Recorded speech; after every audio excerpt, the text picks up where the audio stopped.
All right, welcome into Hockey Sense, everybody. How we doing? The Olympic break is officially here. Hockey Sense brought to you by First Community.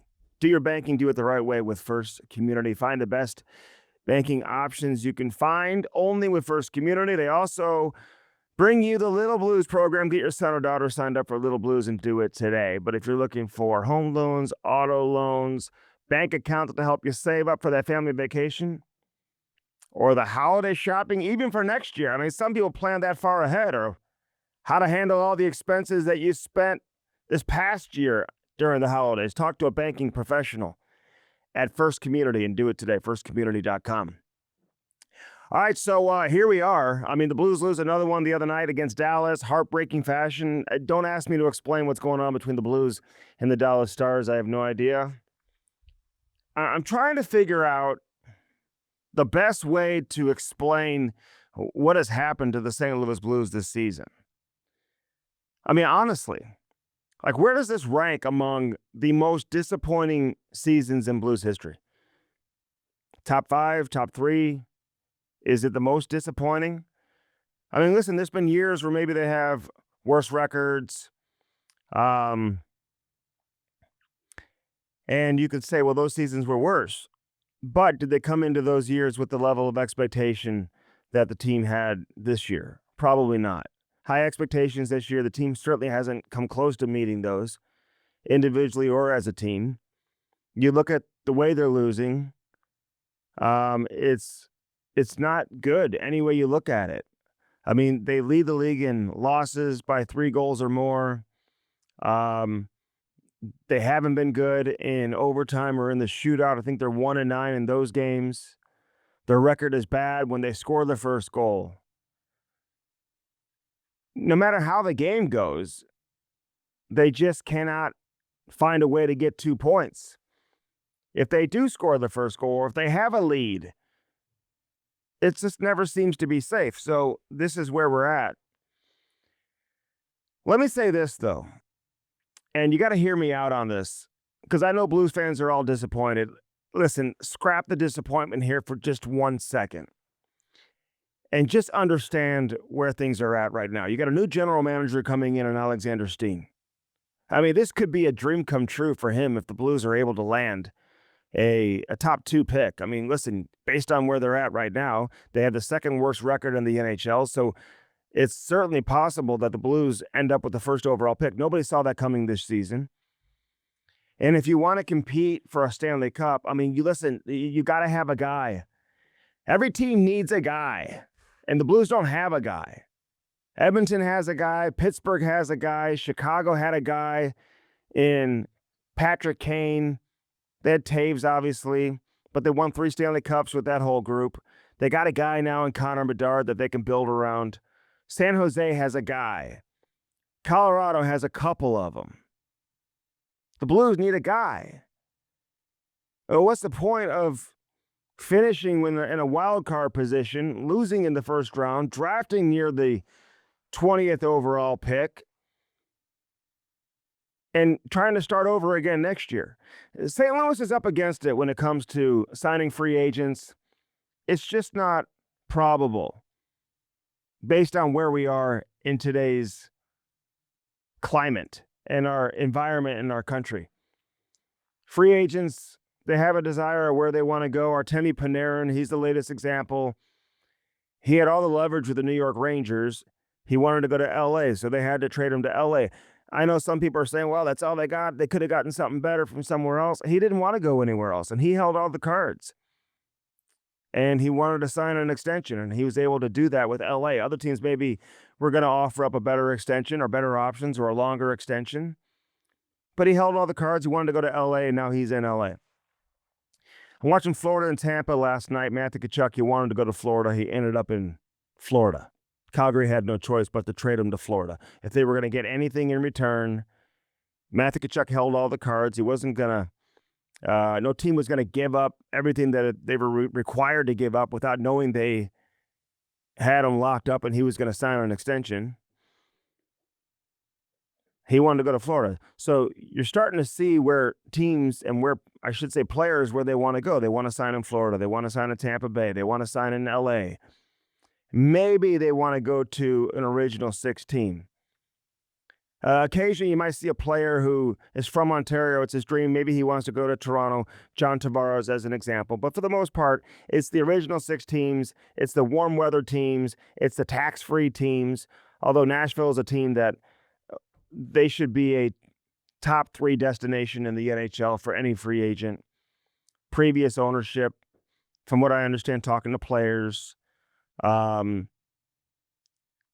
hate to throw the word cheap around, but that's the term the players use when describing how things went in Nashville before. Maybe with the new ownership with Haslam and his group, things are going to change. By the way, big shout out to Barry Trotz. Congratulations on a great career, if in fact he is going to retire, and that's what he's saying he's going to do. Thought it was interesting that Nashville announced in their press release, and maybe at the press conference too. I was in Nashville. I didn't go to the press conference. It conflicted with the Blues schedule, but that they have hired CAA, which is an agency that represents players. It represents coaches, too, in all sports. They've got several different divisions. But the NHLPA is looking into whether or not that is permissible. They're allowed to hire an agency to conduct the search for the next executive team and their general manager. Talked to Scotty Nickel for a while at the game.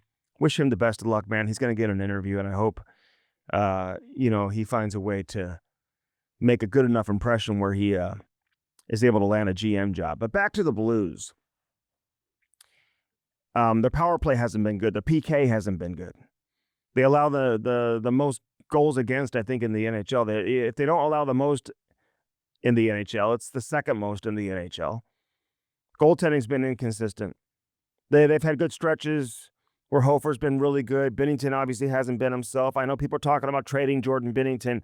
In my opinion, it's too risky for a team to trade for Jordan Binnington unless he goes to the Four Nations and really stands on his head and shows that he can get his game back to where it needs to be. If you're going to trade for Jordan Binnington, you truly believe that he's the guy that can get you over the hump, and he's a guy that can help carry you deep into the playoffs. So you're a contending team. Well, if he's not playing well, you're not going to trade for him. Well, what would be the point in doing that? Then you have to carry his $6 million cap hit into next season, not knowing if he's going to truly be able to be the guy that you need him to be. So again, that's a risky trade unless he turns it on and has a great showing at the Olympics. Although we've seen in the past, when you trade for goaltenders, there's no guarantee that it's going to work out.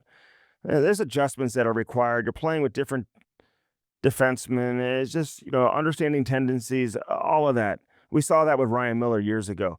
And just because you bring a capable or qualified goaltender into the mix in midseason, there's no guarantee that it's going to play out the way that you want it to or that it's going to work. So the Blues made a minor trade for Nick Bukestad. They get a conditional fourth. They get a prospect. I don't know how to read into Bordelot, the prospect. I know he was a former second-round pick. I don't know what the Blues' plans are for him, if he's truly part of the mix. We'll talk to Steve Ott on this edition of Hockey Sense, brought to you by First Community. We'll get his take on what he thinks about Bordelot, the prospect that they just got. And they do have some prospects in the organization. We all know that Dvorsky's here.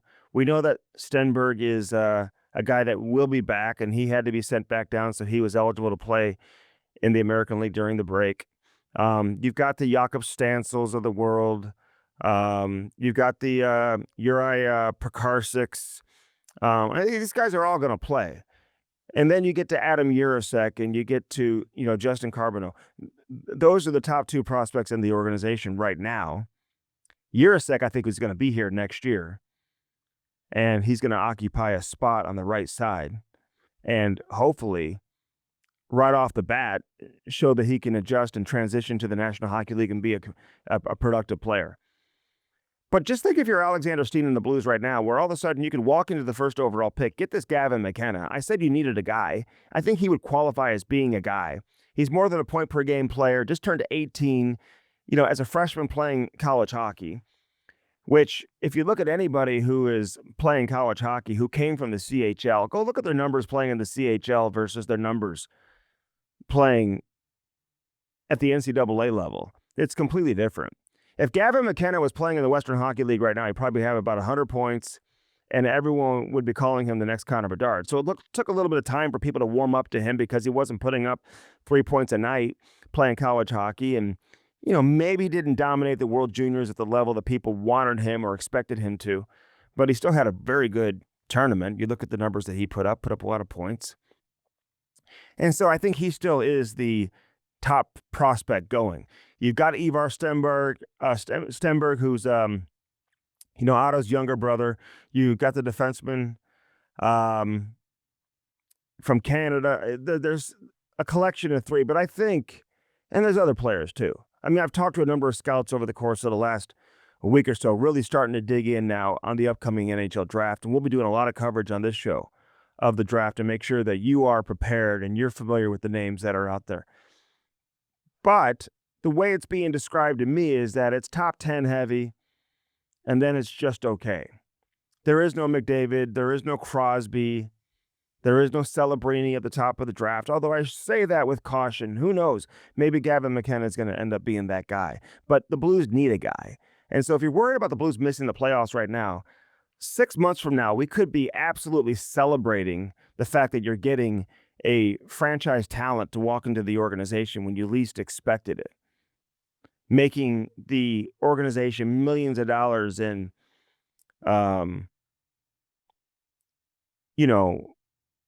jerseys and ticket sales and all of that, merchandise, all of that.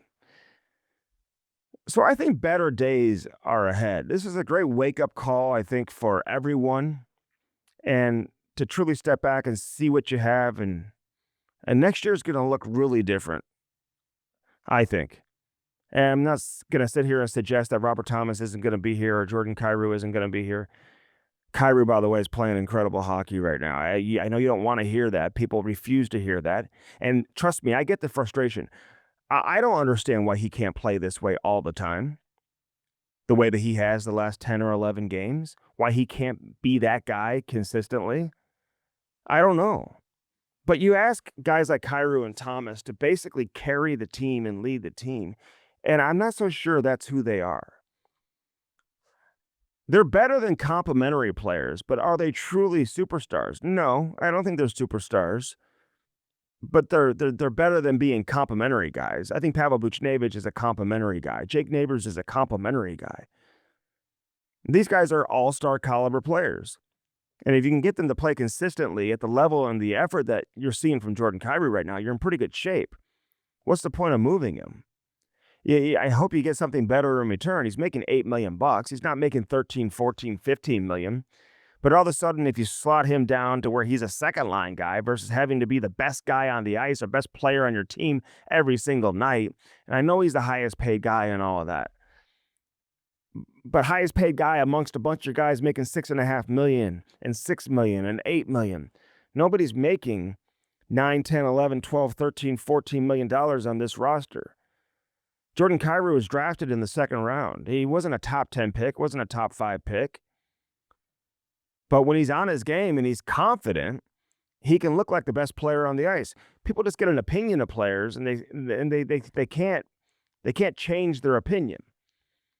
Surround these guys with better players.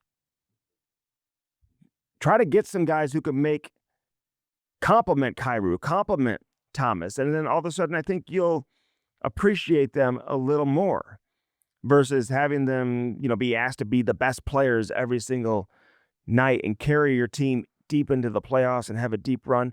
I'm just not so sure that's who they are. And there's not that many of those guys, to be honest with you. There's only a few select true elite superstars who can put a team on their back. And if you're not getting great goaltending, then it's nearly impossible to ask that of some of these guys. The Gavin McKenna situation is interesting. Listen, I'm not going to bring the frat boy breakdown that everybody wants to see and be like, hell yeah, I want this guy in the order. No, you got to draft him. Listen, if I had him rated as the top player in the draft on my board, If I'm an NHL team and have him rated as the number one player, this incident doesn't change that for me. But I also look at it a little bit of a different way. I also think that when you are a player in his position, you have to learn to be able to walk the other way sometimes. And I know it's your mom, and trust me, I hear everyone saying it. Somebody's chirping your mom, but this isn't the average kid. It's not you or I just walking around and some guy comes up to you and calls your mom whatever he called, whatever the insult was. This is a guy with a target on his back, the most popular guy on campus, coming off of an outdoor game where there were like 70,000 plus people at the most popular bar on campus. Where's the bouncers? If you're Gavin McKenna, you walk into that bar, where's the big 6'5" bald guy who says, hey, I got you. You need anything? Somebody's harassing you, anyone's bothering you, let me know. Just give a wink to the bouncer. He takes care of business. If you've got an entourage with you, a bunch of friends and teammates, and someone's messing with you and won't tell your boys, go take care of this guy. Get him out of here. Pick him up by the balls and get him out of the freaking bar. That's what you want from a bouncer and from your teammates and your friends. Don't leave it in the hands of the 18-year-old kid who's going to be the first overall pick in the NHL draft to go have to handle business. And now he's in a bunch of shit. I mean, honestly, this is not just going to go away. He broke the kid's jaw, and the kid was hospitalized. He's already making, what, $700,000 plus in NIL money.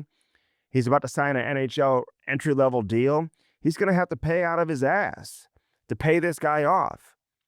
And I don't know what kind of suspension could be coming his way from Penn State or the Big Ten Conference or the NCAA. I don't know how all that works. But you can't be putting yourself in a jam. I know it sucks, dude. You're getting chirped.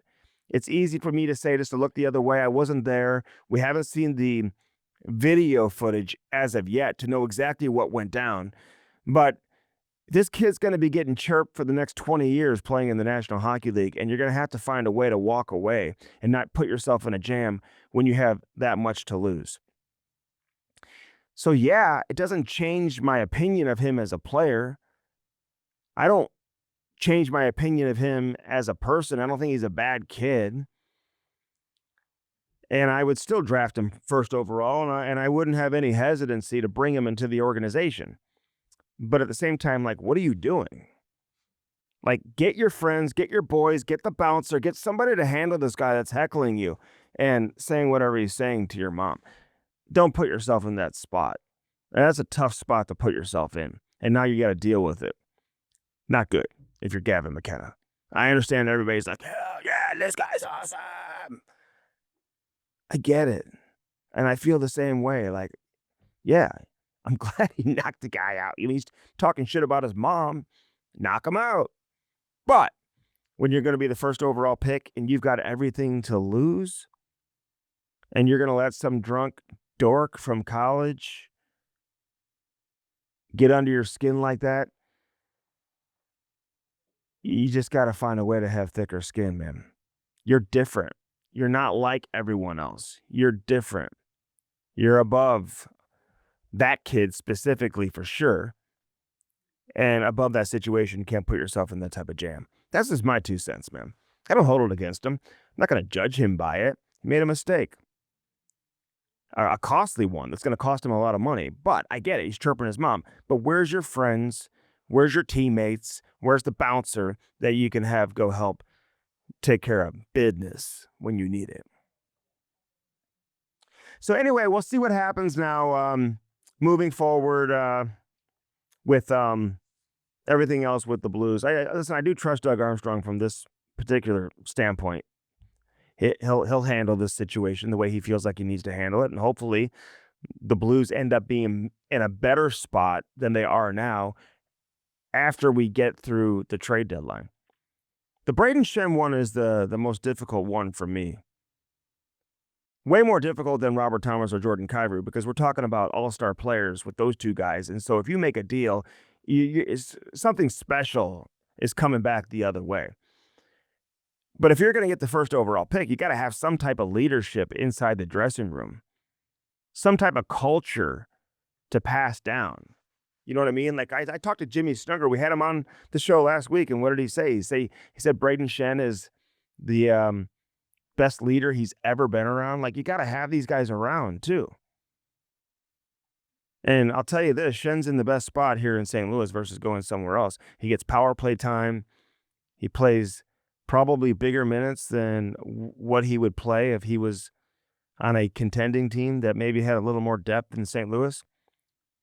So, as bad as this season has sucked for Blues fans, and I ran into a lot of you after the game in Nashville, and we had some conversations. This could be a blessing in disguise if they're able to get a guy. The Blues need a guy. San Jose has a guy. Chicago has a guy. Edmonton has a guy. Colorado has a guy. New Jersey got a guy in Jack Hughes, although he's having injury issues. A lot of injuries around the NHL right now. With Braden Point now unable to go to the Olympics. And there's talk about guys being so banged up that they're going to shut it down after the Olympics. I don't know what to expect. There's so many injuries. I just don't know what to expect of the tournament. I'm sure it's going to be amazing. I can't wait to watch it. But so many guys are banged up. There's been so many games. The schedule's just been crazy. So, anyway, that's where it sits right now with the NHL and specifically the St. Louis Blues. I did like the Florida Panthers and Tampa Bay Lightning fight last night. We'll get into that with Jamal Mayers, who joins us next. And then Steve Ott, obviously, coming your way. Hockey Sense brought to you by First Community. Check it out, firstcommunity.com. Blue Note Roofing, right behind me. David Novak, 314-920-5713.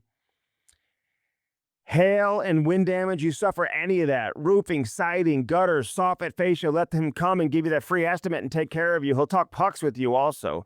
You know, David's pumped up about the Olympics, and he'll give you an opinion or two about the St. Louis Blues as well. Call him today, 314-920-5713. Dirt Cheap Fun, your one-stop party shop, baby. Download that app and do it today. Get that free delivery if you live within 10 miles of a Dirt Cheap location. Don't sleep on their party supplies or their paper goods. If you've got Valentine's Day parties, St. Patrick's Day parties, graduation parties after that, just around the corner, birthday parties.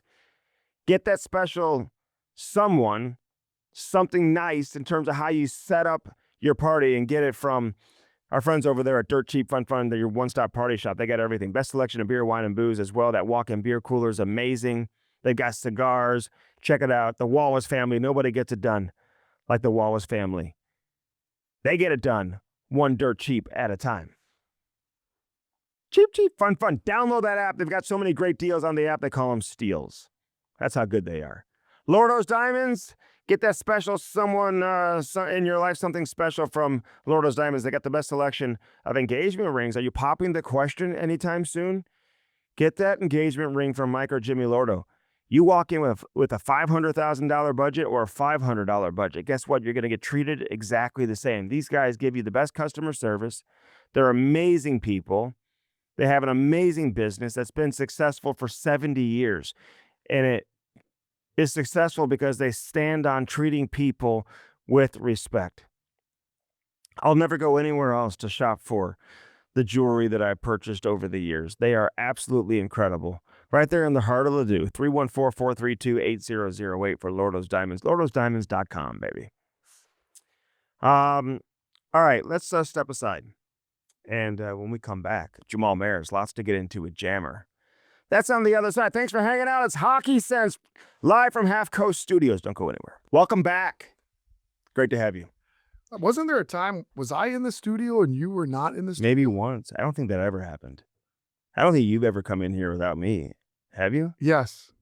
You were in a hotel. Really? Yeah, and you had your camera facing the wrong way. No, you were in a hotel and I was in a hotel. Okay. I was here and you were... No, you were in a hotel also. I think we were both on Zooms. Just got to teach you how to face your camera. No one wants to know. see your bad butt. Okay. Actually, I was, this past episode for Cam and Strick, I was in a hotel room. And the hotel we were at had a nice desk and everything. And I was able to have it facing the other way. Perfect. I might have been in Winnipeg. You need to travel with an easel. Put your iPad on it. Yeah. There you go. Okay, there we go, man. How are you enjoying the traveling? I love it. Honestly, I absolutely love it. You know, it's been hard at times, like balancing the family life, but I love um, being with a team all the time and being in all the different buildings and seeing people from all over the league that or you don't get to see very often, and going to practice and Good, good. like, and I love hosting. That part of it too. Like Jamie and I have a great time. Bernie and I have a good time if he's on the road too. He's been fantastic. So he did a couple of trips, but it's been great to be back in the mix. I've always gone on like maybe a trip or two, and when I first started doing television, I traveled that year. So it's been a while, and it was nice to be able to be home when my kids were really young. And I still have a 9-year-old at home and a 12-year-old and a 15-year-old. So it's not easy. My wife's been a rock star. She's been unbelievable. So just trying to we get through it. But I love the road. I don't think you could say you love the road. I just love traveling. You're enjoy it. I'm enjoying it. She said enjoy. Some people I know have been doing this for like 30 years. I could see why after 30 years It wears on you, sure. it could wear on you, and you miss a lot of stuff. And Well, it's great. You do a great job. So I appreciate it. But Keep going. I see people like who don't have kids at home and stuff like that. And I don't know why they wouldn't like it. You know what I mean? Great point. It's pretty easy travel, and if you love the game and you like being around the team, and then I don't know why you wouldn't enjoy it. Yes. You know? Keep telling those stories. I like Yeah, yeah. So, did you see Kachuk and Kucherov go at it last night? And then now, like, and Forsling's fighting that Woj. Forsling lost his mind. He did. Well, the kid like was like punching him, like he wanted to go, and like I don't think Forsling had any interest, and then he was like snapped. I like guys who snap. I love that. You know what I mean? Yes. Especially when you least expect it from them. Dean McCammond. Love Dean. He used to sing Christian music. Speaking of being on the road, Larry would let me travel that year, 05, 06, and one of the trips he was sitting the nicest guy ever. Did you play with him here? Yeah, here. Okay. And he was sitting behind me singing. He was like singing Christian music, and it's just like unbelievable. And Pronger, the social media influencer, is I remember he knocked him out during the Stanley Cup final, and it was a situation where Pronger was just twice his size, and McCannon, who could really skate, right? Oh, yeah. Just coming down the guts of the ice. And it reminded me about the situation recently with Tom Wilson and Stankoven from Carolina. And talking to people with the Department of Player Safety, they were kind of brought up the difference in size. I've never heard anyone ever actually admit that. And I'm glad that we're using that now as a guide in terms of whether you're going to hand out discipline, because if somebody's twice the size, it's kind of hard to not make contact with the head, Yeah, I would add another layer in there, and where is the league in regard to predatory hits? Mm-hmm. I think they're trying to get away from that. Yeah. I think that would be probably the greater concern, is that was a player in a vulnerable position. It's within the rules, but it was, taking advantage of someone who wasn't looking and all those elements. I think that You talking some of about that- the Wilson hit? yes, I think some of that goes on Stankoven, certainly. But I think I wonder where we are as a league Mm-hmm. in regard to those type of predatory That hits. was a massive hit. Yeah, I loved it. Did you? That was a Dallas Drake type of hit. It was. I could read you exactly what was said to me, and that's kind of the gist of it in terms of how the league reacted and why they didn't really react from a discipline standpoint. Yeah, So, I think it's a really fine line they have to, because let's be honest, there is a certain amount of violence mhm. in our game that people tend to want to get away from. Yeah. It's also what makes the game unique, Mhm. right? So it's really difficult. You don't want to strip away that part of it, Right. because I think you're changing what NHL hockey is Yeah. all about. You've been watching San Jose a lot. I Yeah. just kind of got on a soapbox about how, like, if you're really going to win in this league and be competitive for several years, you got to have a game changer, a guy. I call him a guy, right? You just got to have that guy. And he's meant everything. Like, you remove him from San Jose, what are they? I went as far as to say, and I know other more important people in the game have started saying it on different venues, but I said that months ago that if they make the playoffs, he's the MVP. Mm-hmm. By the definition of how that Yeah. MVP shouldn't be best player. No. You look at where his stat line is 80 something points and where the second player is almost a 40 plus Really point discrepancy. Drop off, yeah. It's not the same as McKinnon with Natchez, McDavid with Draisaitl, though the difference is massive. And you're talking about the importance of, to me, if they make the playoffs, which they've kind of fallen off a little bit, the Sharks have, like, to me, he's the MVP. Mm-hmm. And it doesn't matter that he's 19. Doesn't matter. Stop saying, well, he's going to find another way to get one. He's having that special season now at 19. It's remarkable. Yeah. In my opinion, if they make the playoffs, he's the MVP. Okay, and that's fair. So, I mean, he has been unbelievable, taking nothing away from, like, Will Smith, who, you're right, Celebrini has 81 points. Smith has 39. He's second on the team with 39 points. That is just crazy to me. And so Chicago, they can build off of, getting Connor Bedard. Does Chicago win all those Stanley Cups if it's just Taves and Seabrook and Keith? Like, if they don't have Patrick Kane, do they win all these cups? No. Absolutely not. Could they win if it was Kane, Seabrook, and Keith and no Taves? Well, you have Hossa there too. So, I mean, I forget. it's like everyone kind of, Haas was a winger, but he was a center. Like, And he just a drove dominating the game player. and controlled the Yes. game. And so it's like, it's hard not to mention for me, Haas. No, that's like, my bad. no, it's all Because good. I love Marion Hossa. Yeah. Yeah, it's all good. It's just, they had a plethora of players. Yeah. Yeah, but I think, But your point- everyone's saying Kane and Taves, Kane and Yeah. Taves, you know what I mean? but your point is valid, obviously. Like, Taser at his height was maximum 80 point guy, right? I Like, think he only got to 80 points once. so that's like his max. Like, he is I think he got to 40 goals one time. and that's what I thought Celebrini was going to be, which would be Yeah. remarkable because he's so responsible defensively. Mhm. But to think that he's all responsible defensively and will likely end up with He's over a 120 100-point points guy. is just crazy. It is crazy. I never seen in 30 years a 19-year-old be that responsible defensively and still that effective on the offensive And side. Matthew Schaefer, he looks like he's a guy. Yes. You know what I'm saying? These young guys are just, McCarr wasn't drafted first overall. It probably should have been. they're unfazed. They're unfazed by what I'm supposed to be doing at this age. Mhm.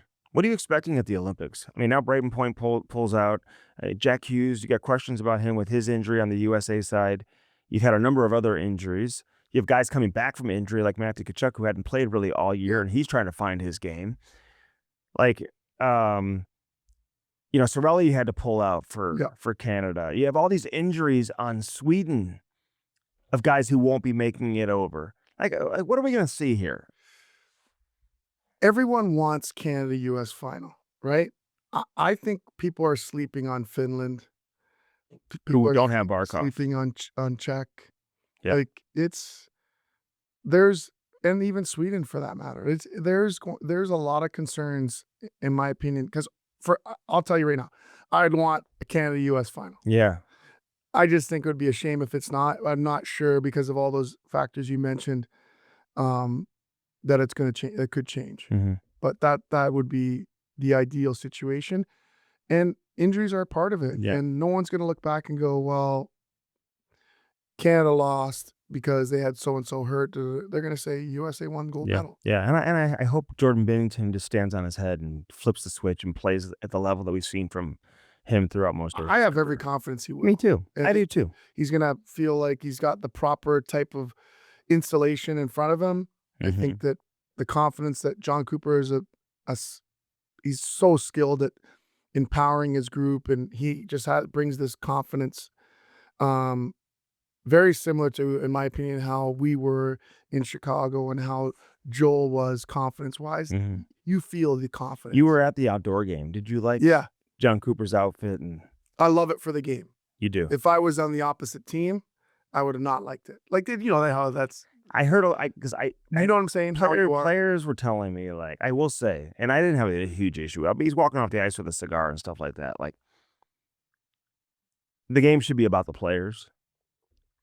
It's about the player. I mean, and that's what others are saying. So I'm just curious. your No, opinion I on think that. it's great for the game. Mhm. I think that the next day I saw it on ESPN, non-hockey related highlights and things Okay. of that nature. Oh, the game was fantastic. it felt like Gary called down and said, "Hey, whoa, 5-1, we're in Tampa, we got to fix this," and then boom, boom, boom, power play. Power play. But Oh my it God. was unbelievable. It was freezing. Like, we left after the second. You did?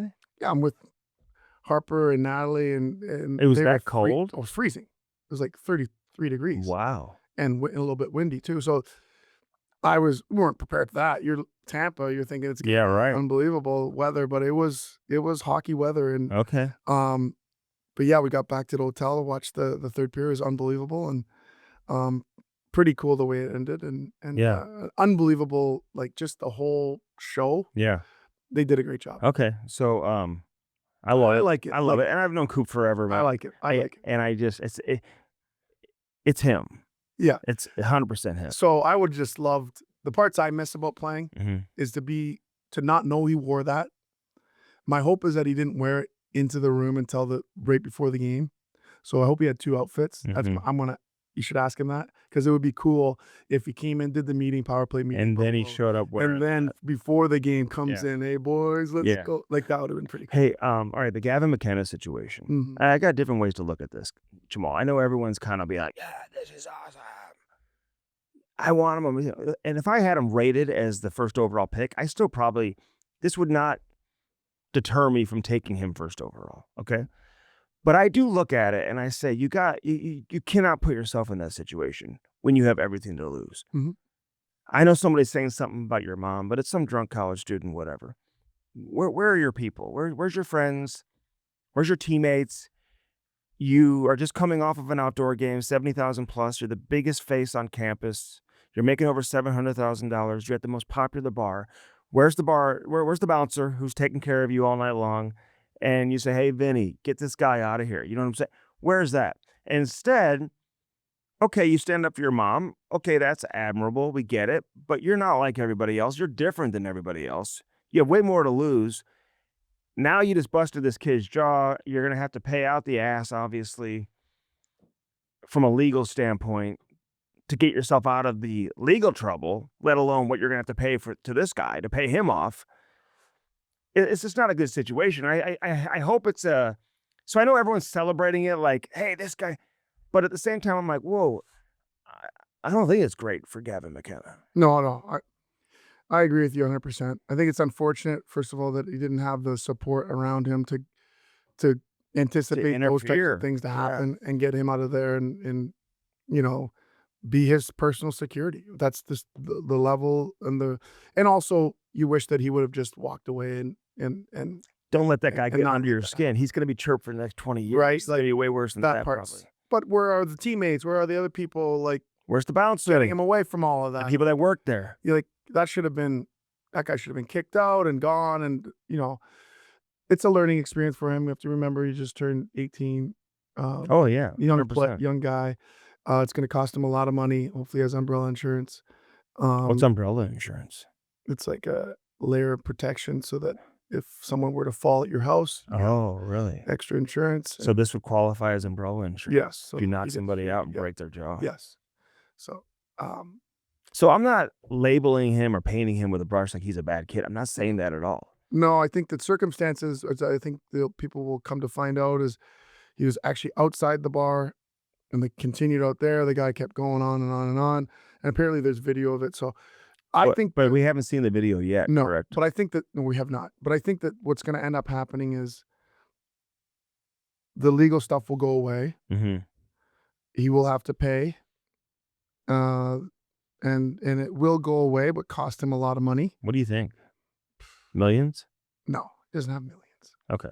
So I think they know Couple that his hundred. cousin is Bedard. I think they know he has resources. I think they're gonna try to drag it on until he gets signs. I think it's probably smart for him to expeditiously get rid of this as quickly as possible, get that, whatever that Yeah. number is. I think it could be $1 million. And again, to your point, we have not seen the video. So everything could change completely when you see the video. And maybe his boys did try to intervene or whatever. Did the guy put his hands on his mom? Did he punch him first? Was he in self-defense? Like that? Those are the things we just don't know yet. Yeah, I think it's unfortunate. I think it's a learning moment for this young player, and I think going forward, he's probably going to have to have security and change change his behavior. And, you know, i- he's 18. He's a young guy who made a mistake and doesn't define him. No, And 100%. I hopefully agree with this that. goes away legally because everyone knows how serious the gravity of the charges are. You can't, as a Canadian, can't travel or work in or go to school in the United States with a felony. So hopefully it goes away. Okay, so let me throw some stats at you real quick. I just want to get your take on this because the Blues are obviously struggling, and Matty DeFranks, my boy, who covers the Blues for the St. Louis Post-Dispatch, I mean, he had some good numbers, and this is all out there, and we've had this stuff on television, and we've mentioned a lot of this, but 16 losses by 3+ goals for the Blues. That's the most in the NHL. 17 losses when scoring first. I mean, that's just crazy. 17 losses when you score first. That's the most in the NHL. 4 wins when the other team scores first. So you're not coming from behind. They're 1-9 in overtime games, including shootouts, right? 2 losses when leading by 4 goals in a game. It happened at Detroit. They're up 4-0. They lose that game, which really got the Blues off the rails. I mean, you can talk about the home game against Chicago where they gave up 8, but I'd put that Detroit game in the same category. It was awful. I was there. Robert Thomas got a concussion in that game. Jake Neighbors broke his leg in that game. It was just a terrible, terrible outcome. 2 losses when leading by 3 goals and 5 losses when leading by 2 goals. So teams are coming back. They're never out of a game when the Blues have a lead. How should Blues fans read into those type of stats? Well, not all of it can be on the goalies, right? I think a lot of the narrative to start this season was that both goaltenders had started poorly, and that regardless of the defensive system or structure or effort, that it wasn't making up for poor goaltending. I think that has kind of shifted, and now the light is being shone squarely on the defensive lapses, defensive system, defensive awareness, commitment to defense. And I always say this, regardless of the system, right? Whether you're playing zone, whether you're playing man and a half or man on man, those are really the 3 options, swarm as well. But unless you're doing, not doesn't really matter what system you're playing. But if you're not committed to defending and you're not on the same page defending, then you're going to have trouble. And that's the most concerning part for me, is all those numbers that you mentioned land the Blues in second last in goal differential, Yeah. And third last in goals for, what are and they goals second last in goals Yeah, against, exactly. right? Yeah. It doesn't help that your PK and your power play are 25 and 29 respectively. Exactly. Like, to me, what's really most concerning is PK. Like, it just, And the PK, if you break it down in segments, the last 10 games, Jamal, I mean, we're talking like 60% clip, something. It's not good. I think it's probably the most fixable thing in your group as a team. Like, to me, it's something you can fix. And there's probably historical data that can show you this, but that's something as a team you can fix. Like, it's effort, it's being on the same page, it's understanding what the team is. It's a pre-scouting ability. What is the other team trying to do?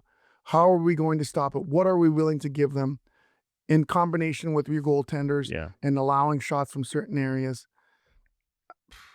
I just think there's a lot of defensive parts through their game that, it's hard for coaches, in my opinion, to change things midstream.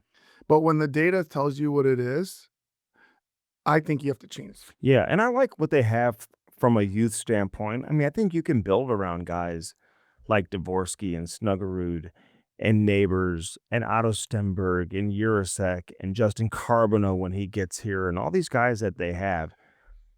And listen, Kyrie's playing his best hockey of the season. He's been unbelievable the last 10, 11, 12 games. I don't know why he can't play like that all the time. But I also say you're asking these guys to carry a team. I don't think they're that level of player either. They're better than being complementary players. I said that earlier in the show. But they're not superstars either. No. They're all-star level players. And you bring in some real quality talent for them to play with, I think they'll flash on a more consistent basis. Same with Robert Thomas. I mean, these guys are really good players, but are they top tier in the league? Probably not. So you're asking them to be because they're your best players. Yet I don't think the talent overall on the team is there for them to really give you what you need from them in terms of carrying the team and putting them in a playoff spot, unless you're getting elite level defensive play and goaltending, you know? Yes. So that's just the way I look at it. And so, I mean, trading Robert Thomas and Jordan Kyrou, listen, I don't have a huge issue if they do that because that means they're getting something, you hope something special in return that's going to be able to, they're not just getting rid of them for a couple draft picks just to get rid of the salary. They're making $8 million. That's the highest paid player on the team, making $8 million. They're not making 11, 12, 13, 14 million like some of these other guys around the league. So they're not making crazy money. The cap's going up. So I don't have a problem if they stay either. I think if you're able to continue to build players around them. Yeah, I'm in the same boat. I think it's likely time to strip it down. Yeah. That may or may not. To me, it means one of the two have to go. Probably leaning toward Kyrou in that respect. You know, but I think you're bang on. I think that I don't even know if retooling is an option. Mm-hmm. Like, I think this has to be stripped down to the studs. Okay. I think that you've got enough data for you. It's 57 games of information, right? It's not like you're 25 games waiting for it to fix. It's 57 games of information. And too many times you hear fans, and rightfully so, but they're always looking at, well, 2019, we were this way in this place on January 1st. That was unbelievable. Yeah. That's never happening again. All right. Steve Ott's ready, so we're going to go ahead and get to him. Obviously, I want to get to him. And but tell us who brings you to Hockey Sense each and every week, Jammer. Yeah, absolutely. Barlino's is one of them. 5 restaurants: Barlino South, Barlino's Osteria, Chris's Pancake and Dining, Chris at the Dock Inn, Barlino's Twin Oaks. Forged many lasting relationships with their customers. Their family model: cook good food, serve plenty. 50+ years in business.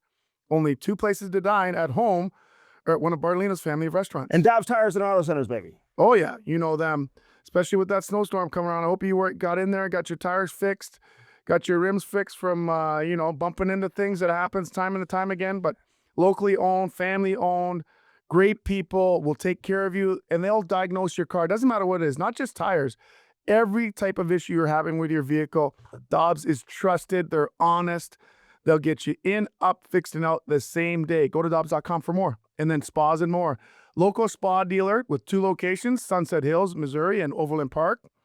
Mike Leahy's the owner of Spas and More. Spas and More is a hot tub. Master Spas is an American hot tub and swim spa manufacturer in Fort Wayne, Indiana. They're the largest hot tub and swim spa manufacturer in the U.S. They have those chili goat tubs. Can't wait to get mine. You're going to want to get one too. I know you're there. We're gonna get one. Angie Hess, Mike's daughter, runs the Sunset Hills location. Spas and More offers their quality hot tubs, swim spas, cold tubs, infrared saunas for all of your health and wellness and relaxation needs. Turn your backyard into the oasis of your dreams with a master spas from Spas and More. Spas and More are located at 12957 Gravois Road in Sunset Hills, where we put the in spa. And they're doing a giveaway. They're doing something with the sauces thing, some signings. Oh, nice. Oh, check it out online. I know our buddies that have that thing go on there. They're helping them get going and sponsoring them, doing some signings. So and I think Rivs just got engaged, so they're all excited. Oh my God, I know. Is that official? It's official. It's supposed to be on Thursday, so I guess it just it's official. But all right, great stuff, Jamal. We'll see you next week. All right, during the break. All right, Steve Ott is next. Don't go anywhere. You never know who we're gonna find here on Hockey Sense. The one and only Steve Ott, head coach Steve Ott, joins us now. Otter, great to see you, man. And thanks for doing this. I know it's game day and the schedule's kind of crazy. It's different in the American League and obviously now with the NHL being on break. How you doing, man? Tell us how everything's going for you.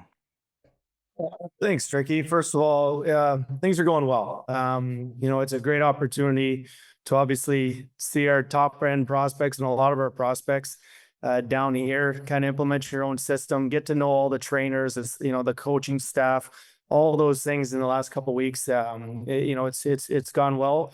On ice is continuing to get better. So there's a lot of good things that are, that you feel good about. All right, so what should we know about the American League? Because listen, I didn't even look at your. I should have hockey DB'd you before the show, but I want to say you played a little bit in the American League. But once you got to the NHL, you were there to stay for the most part. I don't think you ever went back down. Maybe during the lockout or something, but you played in the NHL for so long, you're almost detached from what goes on in the American League.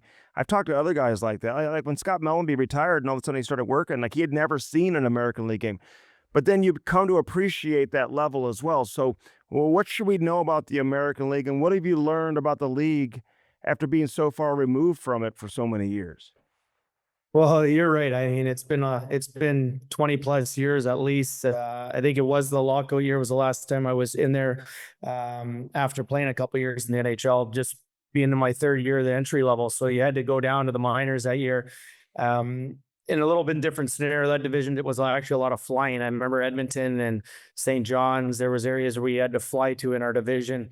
To be honest with you, coming down here, it is different. It's a place where you have to earn, your stripes every single day to get back up to the NHL one day. And that's something that, you're grinding on the bus, you're grinding in these, areas that, aren't as high class as say the NHL life. And those are the things that make you really appreciate the NHL. All right, so I know you've had opportunities in the past to coach in the American League.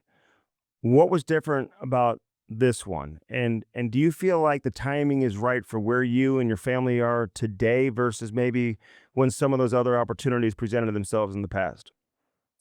For sure. I think I would say the last 10 years of coaching, I've never really taken an opportunity for myself. Yes, I was lucky enough to get some, head coaching interviews in the league and offers in the American League or whatnot for years now. But St. Louis is home. I absolutely love St. Louis. The way that I've been treated there through the organization from Mr. Stillman and Doug Armstrong down has been nothing but first class for myself and my family, and that's always made it hard to leave to do those opportunities. And truthfully, the players that I've worked with over those years, I'm proud of to see them how they've developed. If it's your Robert Thomases or Jake Neighbors, and even the veterans from Schenner and Flack and Benner and Parayko, I can go down the list of guys that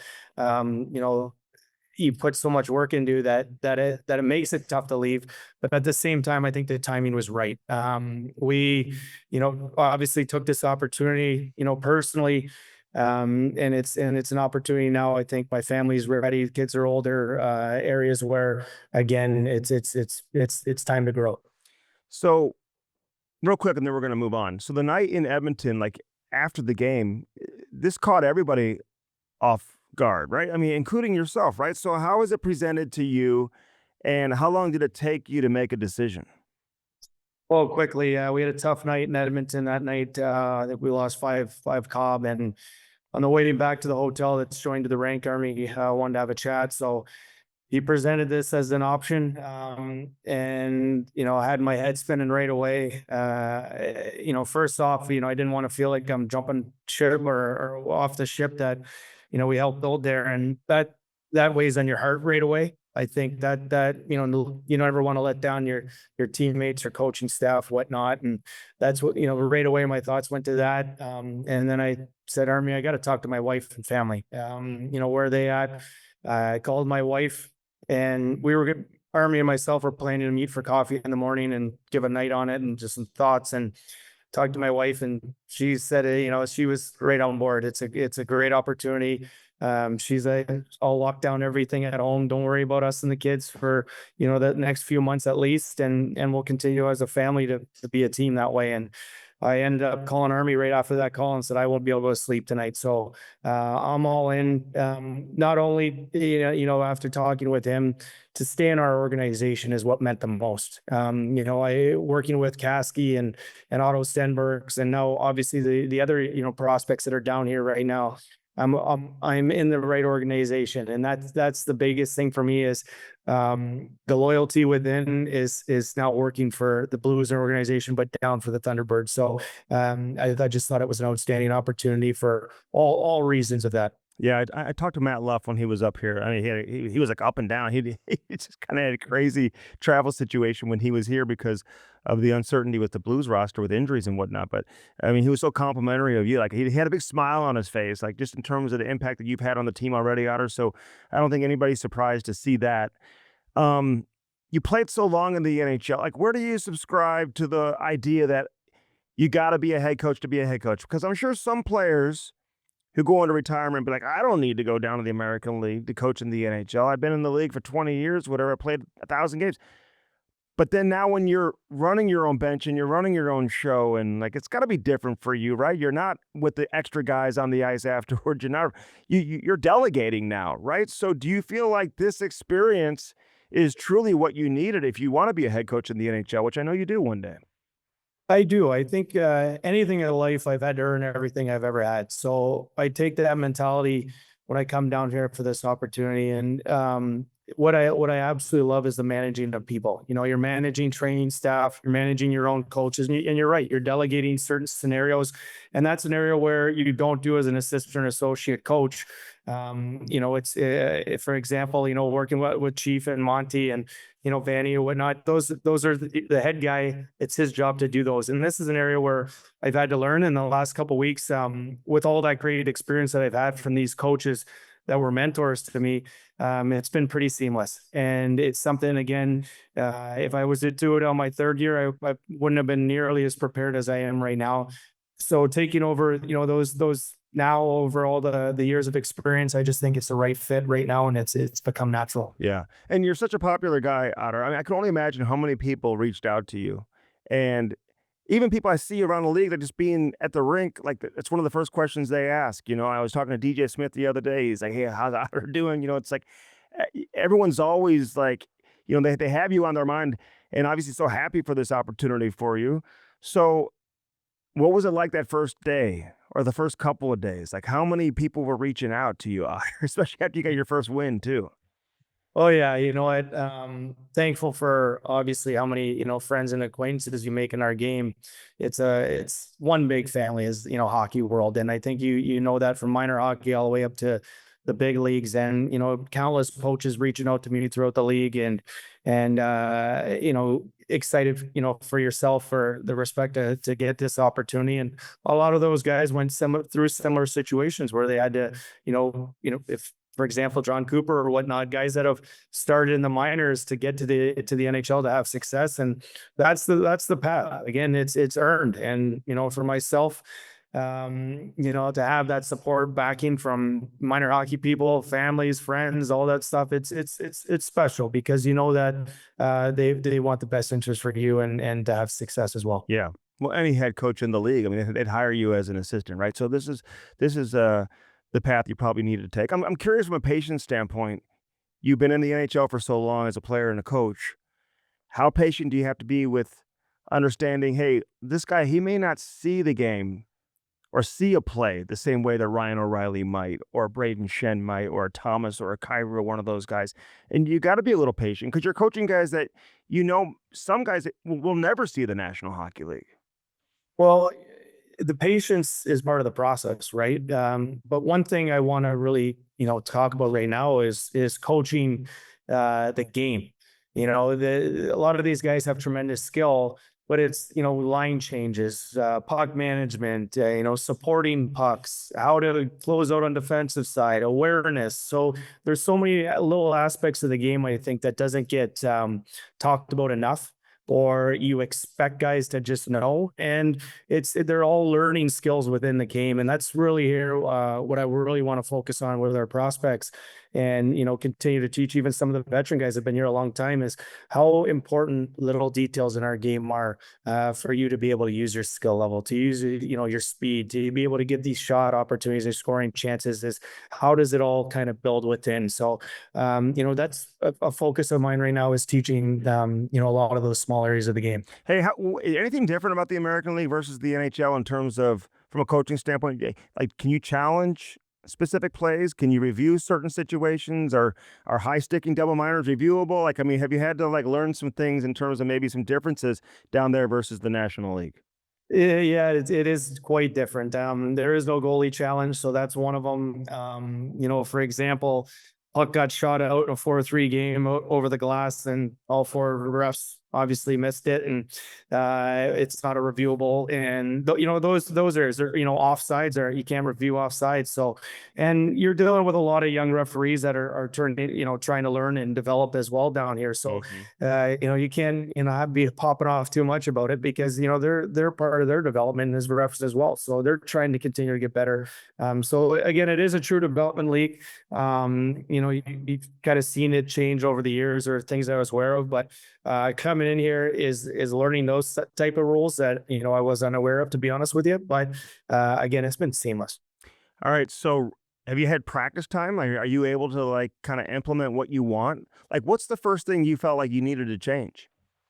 Well, first thing is, yeah, there is a lot of practice time here. You have, for example, Monday, Tuesday, Thursday, Monday in 4 days, and then you play, for example, 3 and 3. So it's managing, what you want structurally, developing big guys, again, practices, and then 3 and 3, and managing rest, off that as well. So, it's a little bit different than the every other day of the NHL. But it's great to teach the game and structure. So practices, I think, are very important. Coming down here, I honestly, I focused mainly about our tracking principles, coming into D zone coverage, and then, changing the details of our D zone coverage up. And basically, my mindset has been, we defend first, and if we defend really well, we'll be able to work on the transition side of the game and whatnot. We were pretty leaky out of stats down here and analytics, and areas that I really want to focus on to clean up. All right. So what's the balance in the American League of developing versus winning? Because I know how competitive you are, Otter. Is it about winning?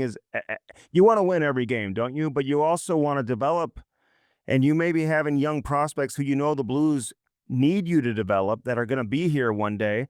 Maybe they're getting opportunities to play on the power play, or be in specific situations where maybe an older veteran guy could help the team maybe win for that specific night, but you're trying to develop. How's that balance? Have you learned that already? Well, yeah, I have, absolutely. I mean, I think all players are going through different spots in their development right now. If you take a guy like Otto Stenberg, that just came back from the NHL, that's played really good hockey up in for the Blues. I want to put him in more offensive scenarios that maybe he doesn't get in the NHL. So when he does get that time, he has the confidence and minutes to really kind of grow his game. Same with Kaskamaki and Theo Lindstein down here on the back end. You want to put them in situations where they develop and they learn. And at times it might cost you a goal against, or it might cost you, a tough power play. But for the betterment of them, they continue to grow.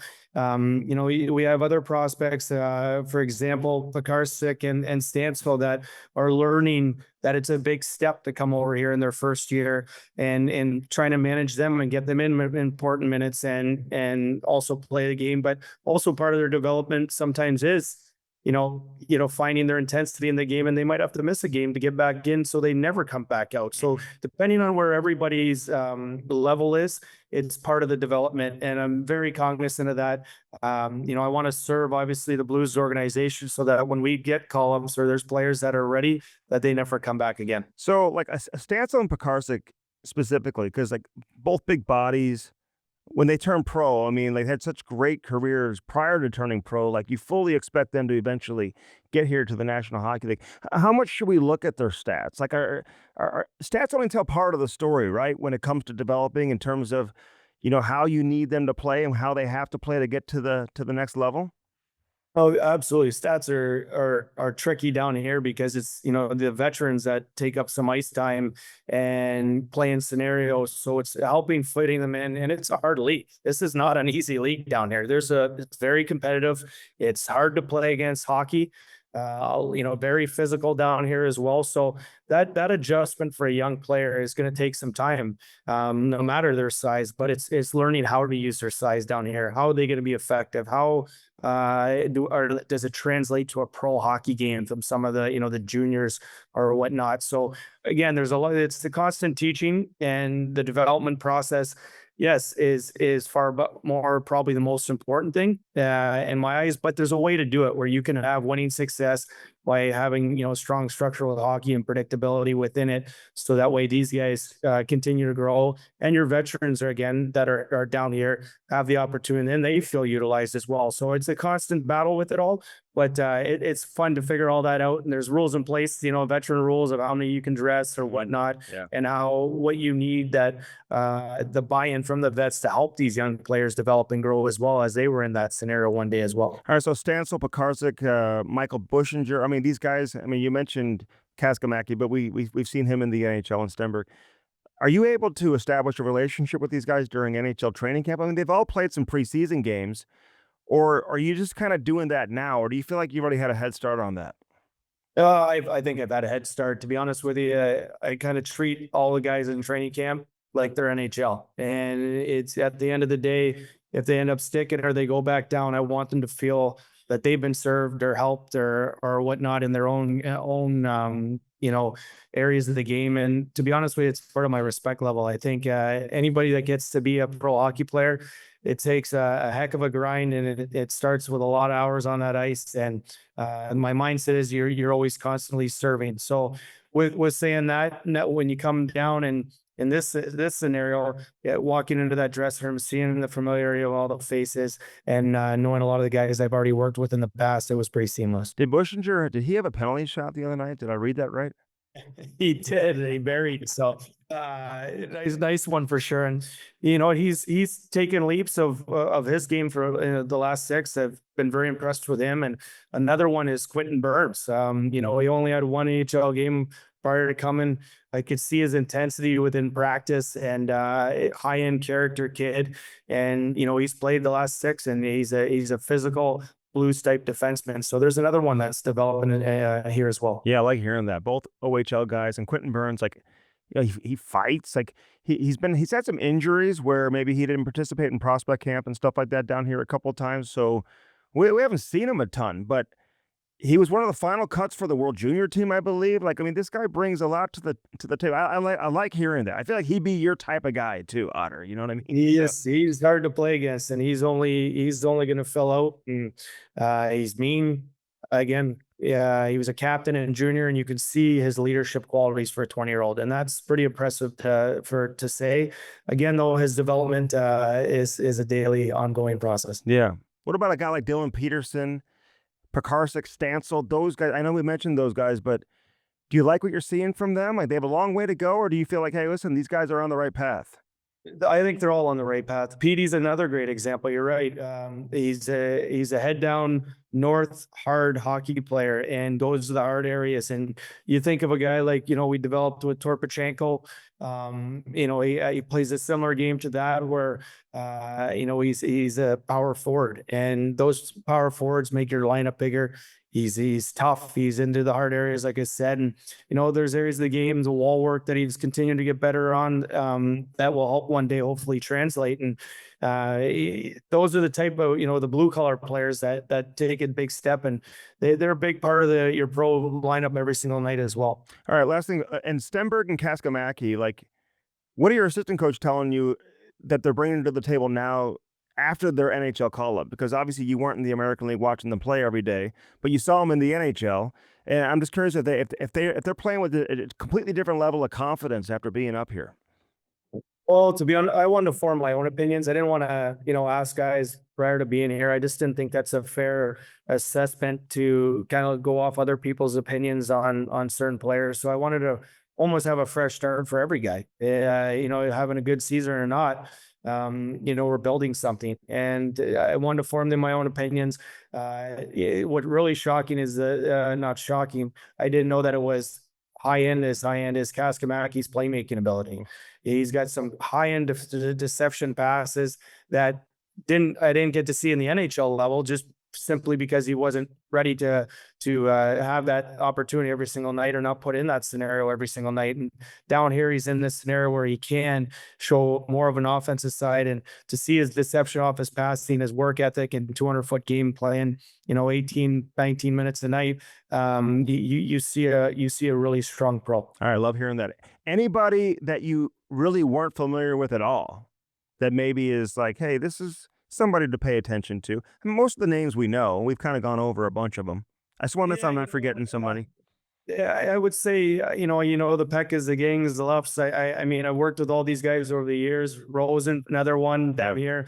The goalies are they're new for me. I never really pick starts or whatnot with the goalie coach, and that's an area where part of the development too, because obviously we have the third and fourth goalie that are down here in the pecking order, so it's important that they develop just as much as any forward or D man. I think Gaudette, we just lost him to injury, but there's a player there who's impressed me off the get go. Unfortunately, the injury is going to be out for a couple of weeks, but he's a player there that, again, he's on the development path. So been very happy with the buy-in with the team.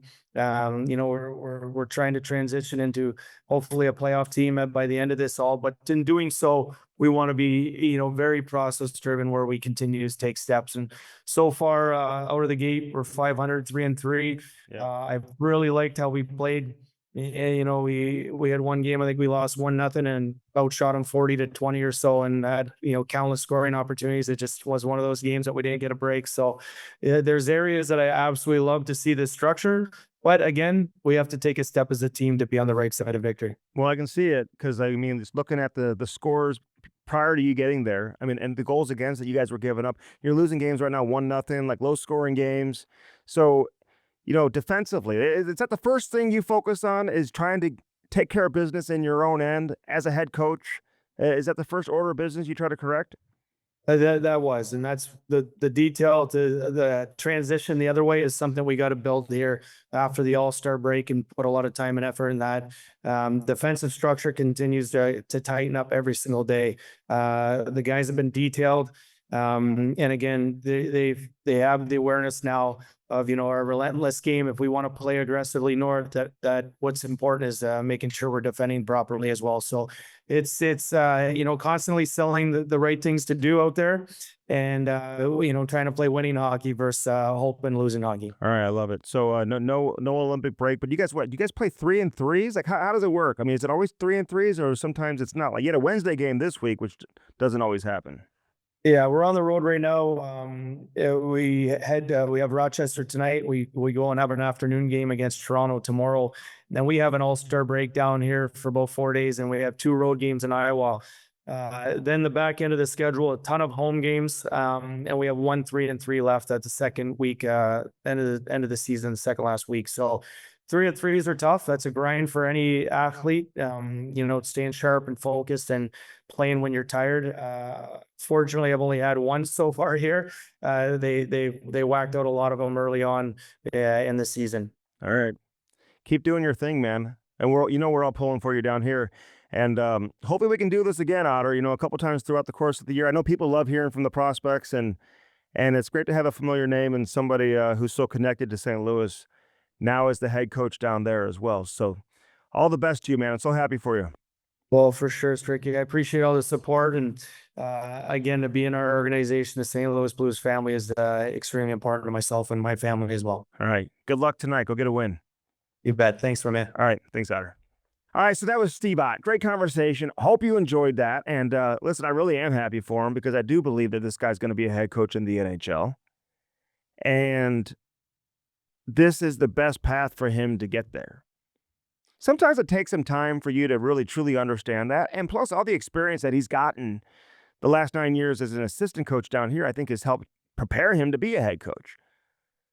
Like, he's turned down head coaching opportunities in the American League, but maybe he really wasn't even ready for those at the time, but he's certainly ready now. And hopefully he can continue to have some success and put his own fingerprints on the prospect pool before he ends up back in the National Hockey League, which he won't be down there very long.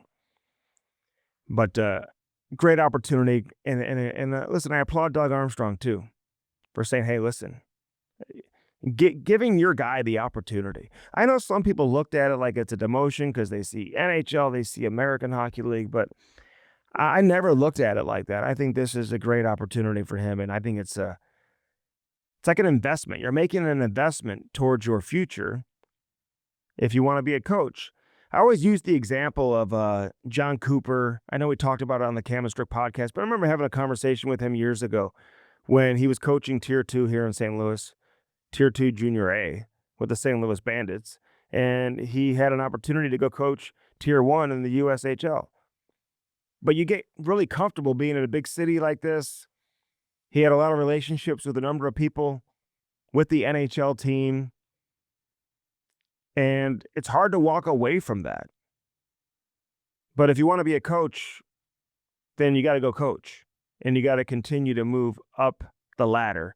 And now John Cooper is headed to the Hockey Hall of Fame. He's the head coach of the Canadian national team, and it's the same situation from Steve Ott. He may have gone from an NHL bench to an American League bench, but he's climbing the ladder if you truly understand the business in terms of him becoming a head coach in the NHL one day, which I can tell you is the ultimate goal for him. All right. First Community brings us Hockey Sense each and every week. Sign your son or daughter up today for the Little Blues program. It's the best program going. It's the best way to introduce them to the game of ice hockey. And it comes with all your equipment. Are you kidding me? That's unbelievable stuff right there. Comes with everything, including skates, so you don't have to go to the hockey shop and have no idea what you're looking to buy. You got to buy everything. No, you don't have to do that with Little Blues. Go to firstcommunity.com to learn more. You can always go to the Blues website as well. Sign your son or daughter up for Little Blues and do it today. First Community brings us Hockey Sense each and every week. Blue Note Roofing, call David Novak, 314-920-5713. Get that free estimate. You know he's out working and grinding today. David Novak with Blue Note Roofing. Soffit, gutters, siding, roofing, soffit fascia. All of it. Lordo's Diamonds. Get that special someone, something special in your life from Lordo's Diamonds. Say hi to Mike and Jimmy Lordo. Stop in today, right there in the heart of Ladue. Can't miss it. Dirt Cheap Fun Fun, your one-stop party shop. Find the location nearest you and do it today. Download that app, get free delivery. So many great deals, they call them steals. With Dirt Cheap Fun Fun, your one-stop party shop. Kirkwood Fence, Frontenac Detailing, all our great sponsors, man, to help us get on and off here live from the Half Coast Studios here on Hockey Sense. We thank Steve Ott for joining us. We thank Jamal Mayers for coming in. And we're going to have some great shows for you throughout the Olympic break. Enjoy the Olympics coming up. We'll see what happens between now and the trade deadline. But I've got confidence that the Blues are going to make the right decisions. This is not going to be a long-term situation. You know, listen, sometimes missing the playoffs, sometimes having a reset season is not a bad thing. And I get the frustration. I'm not going to tell fans how they should act or that they shouldn't be upset because the expectations were higher. That's why this season has been so disappointing.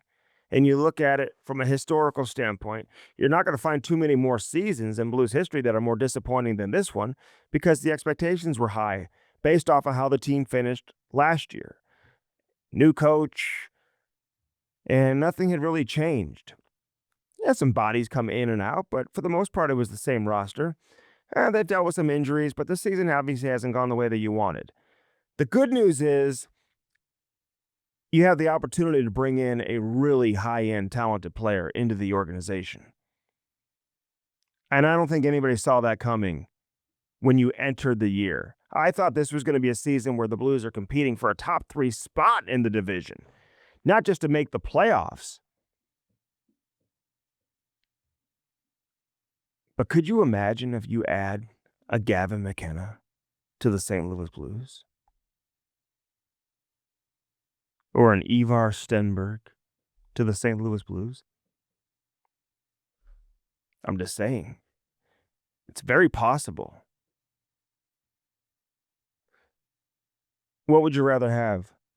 McKenna, Stenberg, or another couple of victories and miss the playoffs and then draft in the late teens, early 20s? That doesn't move you forward.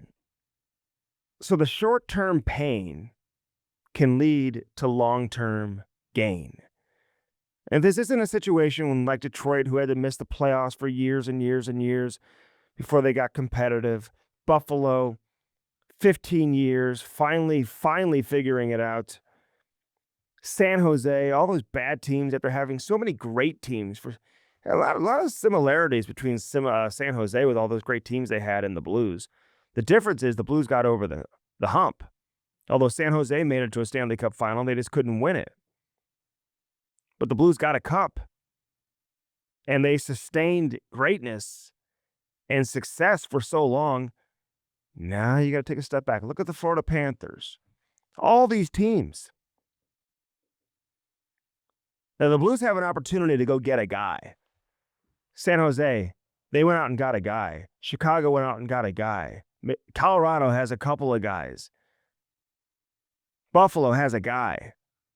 They got a couple of them.